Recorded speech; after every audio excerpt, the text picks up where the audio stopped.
it. Yeah, George, I got a quick question for you. I'm working out Monday, Wednesday, and Friday with weights, like circuit training for 45 minutes non-stop, total body. And then for my burst training, I'm not know if this is good or not. I'm like sprinting every other light pole in home community, and then I go home and hit the bag for like 5 minutes fast as I can, stop for 5 minutes, hit it fast as I can for another 5 minutes. David, hold on 1 second. When you say you hit the bag for 5 minutes as fast as you can, are you telling me that you're hitting that bag nonstop? It's just bam, bam, bam, bam, bam for 5 minutes nonstop?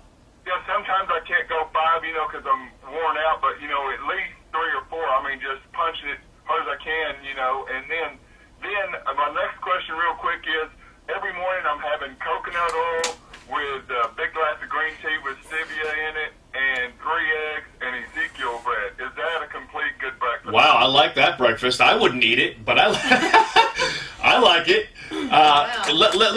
Let you hang up, David, and I'll tackle that. We'll all tackle that, okay? So you guys want to hit that burst training? First of all, there's no way he can be hitting the burst, the heavy bag as hard as he can, as fast as he can for 5 minutes. Right, and then you notice he didn't say as fast. And that's the key component. If you're going to do burst training, you need to exhaust yourself in 60 seconds or less. This is absolutely critical. If you don't exhaust yourself in 60 seconds or less, it's not burst training. It's not intense enough to be burst training, and you're not going to get the stimulating effects, the testosterone release, the growth hormone release, the anti-inflammatory effects. Or not even the fat burning effects if you don't do that. So increase the intensity, meaning punch it much, much faster, exhaust yourself in less than 60 seconds, and it'll be burst training. If you want to see the science, George, I know you've got a link now. It'll link you to the people who know the most about burst training, which are the exerciser people. Just go to your website. What is it? 21daybodymakeover.com. You go to my website on the bottom right-hand side, you'll see a link. All the proof you could ever want about burst training is there. I also wrote about it a long time ago. My first blog that I wrote gives some more sites. One of the sites is yours, Dr. Webster's CompleteHealthDallas.com. Dr. Light, you want to chime in on this? On the burst training? Yeah, on his question. Because all the things that he's doing, he asked specifically, he does weights 3 days a week. And I know where I want to go with this. He does weights 3 days a week, and then he does his jumping, and then he does his hitting his bag and stuff like that. And there's a little bit of confusion going on here, but I want you to put your thoughts on this. Well, I was liking his breakfast. Yeah. I mean, this guy has a great breakfast. He has coconut oil, which is the best oil you can have. Very much. And then he has the 3 eggs. He has a great protein source, a lot of good cholesterol. You want to have a nice intake of cholesterol. That's what I was most taken by. I think he's doing that first thing in the morning. You want to light those candles up in the morning, get that rocket going, so you can do this type of exercise. And he's having his Ezekiel bread, which That's I absolutely hate, by the way. Oh, but it's critical to have that. It's good for you. I just can't stand it. I'm the type of guy, and if you've listened to me long enough, you know that I like to give you the truth. And if something's good for you, but it doesn't taste good, I'll tell you. If something's good for you, and you think it's going to taste bad, but I tell you it's good, you can trust me. Talking about the bread? Well, the Ezekiel bread, I just don't like it. If I'm going to have bread, give me some Italian bread from New Jersey. Fly it down here. I've done it before. That's how I know. Put a little almond butter on it. That Ezekiel bread's pretty good. Toast it, that's what I do. It is. And you know the idea behind Ezekiel bread, right? Go ahead, why it's good, because it's gluten-free, and glutens are inflammatory agents. They cause what's called leaky gut. You have a barrier between you, excuse me, and the outside world, which is your gut. And if you start taking gluten is an inflammatory agent, and you start leaking little micromolecules in your bloodstream that don't belong, and your body says, "Whoa, who are you?" And it creates an attack against it, and you develop all these allergies, all these inflammatory problems. Again, inflammatory is the mother of all disease. Inflammation is the mother of all disease. So let me attack one of the things he was saying that I don't think people really are aware of with burst training. When David called in earlier and said that he is doing weights 3 days a week and then went into what he thought was burst training, many people don't realize, I don't think, that you can do, which I do every single day, burst training with weights. So pick an exercise, Tina. I don't care what it is. Don't tell me calf raises.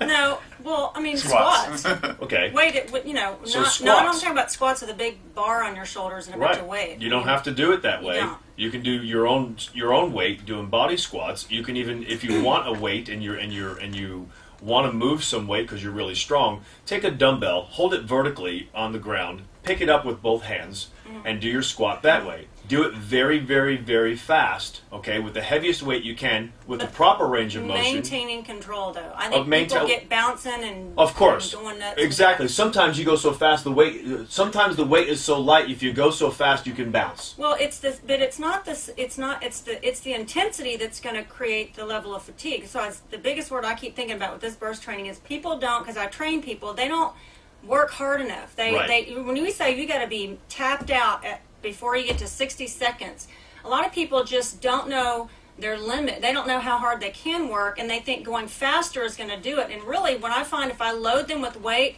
to where it has to be a little more controlled, their muscles have to work harder than if they're going really, really fast with less weight and trying to burn. You're just not going to. It's the intensity. Agreed, 100%. The load that you put on yourself. I make people go just a tad slower where they're able to control the movement, and that just kills them. I mean, they couldn't go 60 seconds. But what I'm saying is, and it's important that you listen to the words, because a lot of girls are not getting this when you talk about weight. The heaviest weight possible for, let's say, 40 seconds. Right. That means you're not going to go with a very heavy weight. You can only do, it's whatever the weight will last. Most people, you and I discussed this off the air. Most people, if you work out right now, you're working out right now, or you're going to today, and you look at a clock, and you're not going to do burst training. You just want to do your set. When you stop, from the time you start and the time you stop that set, you normally stop within 15 to 20 seconds. What we're doing is pushing you further than that, but maintaining proper form, of course. The way to get proper form is through proper instruction. Right. But once you've got that proper form, we want you moving as fast as possible with proper form, without bouncing up and down. Of course, it's got to be controlled. Agreed. So did we finish? So anyway, what I was getting at with David is doing your weights can be done in a burst training fashion. You don't have to do anything more than that you think you're doing where you're doing burst training. Let's go to Peter in Plano. Peter, you're on the ticket. Hi.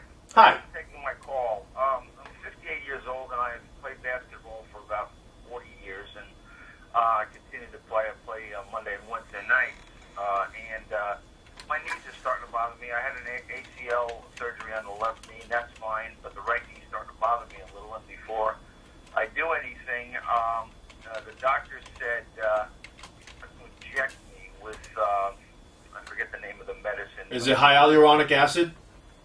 It's a plastic. It's something. It's brand new on the market. Starts with an E. Infolex. All right, then it's not what I was thinking. Yeah, and I wasn't sure whether I should do that or not. I mean, it's every once in a while I get a quarter of the zone shot, and it lasts about 6 months to a year, and I'm in pretty good shape. I've got a little arthritis showing up in the right knee, but he said that, hey, the next thing you have to put knee replacement in. I said, can I play basketball? He said, well, you won't be able to do that, but you can do a lot of other things. I said, well, forget it. So what do you recommend here? All right, thanks, Peter. Let's first go on record and say, even with Dr. Kevin Light, who's a medical doctor in here, that we cannot tell you to or not to do your surgery. With that said, go ahead. Well, the injections in the knee, they're temporizing. It's sort of a bridge type of treatment, and we've done that a number of times. And basically, you start to have bone on bone once you get a degenerative knee. And if you can put a spacer, a liquid spacer in there to sort of bridge the gap between now and when you're going to have something done, that's good. There's a lot of other options out there besides replacing the knee. There's some new technologies out, especially in Colorado, in the West Coast, where they actually can resurface the joint of the knee, so a little less invasive and almost basically full recovery. And that's something that you should consider looking into as well. On the nutritional side of it, you can do things to reduce inflammation as well. Glucosamine, MSM are both very good. Vitamin C is very good.